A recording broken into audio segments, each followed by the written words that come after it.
தமிழ்நாட்டின் நியாயமான தண்ணீர் உரிமையை பெற பிரதமர் மோடியிடமோ அல்லது ஒன்றிய பாஜக அரசிடமோ இதுவரை ஒரு வார்த்தையாவது நயினார் நாகேந்திரன் பேசியுள்ளாரா என தமிழ்நாடு காங்கிரஸ் கமிட்டி தலைவர் மாணிக்கம் தாக்கூர் கேள்வி எழுப்பியுள்ளார். இதுகுறித்து அவர் வெளியிட்டுள்ள எக்ஸ் தள பதிவில், கர்நாடகாவில் தமிழ்நாட்டிற்கு ஒரு சொட்டு நீர் கூட திறக்கக்கூடாது என்று பாஜக தலைவர்கள் நேற்று வீதியில் இறங்கி போராட்டம் நடத்தியதை சுட்டிக்காட்டி, இதனை பார்க்க நயினார் நாகேந்திரன் தவறிவிட்டாரா என கேள்வி எழுப்பியுள்ளார். காவிரி உரிமையில் தமிழ்நாட்டிற்கு எதிராக போராடும் எடியூரப்பாவையும் கர்நாடக பாஜகவையும் எதிர்க்கும் தைரியம் நயினார் நாகேந்திரனுக்கு இருக்கிறதா என அவர் வினவியுள்ளார்.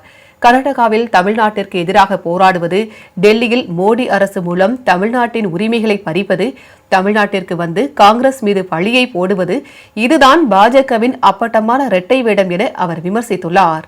பாஜகவின் இந்த பொய் நாடகத்தையும் போலி அரசியலையும் தமிழ்நாட்டு விவசாயிகள் நன்றாகவே புரிந்து வைத்திருப்பதாக மாணிக்கம் தாக்கூர் எம்பி கூறியுள்ளார்.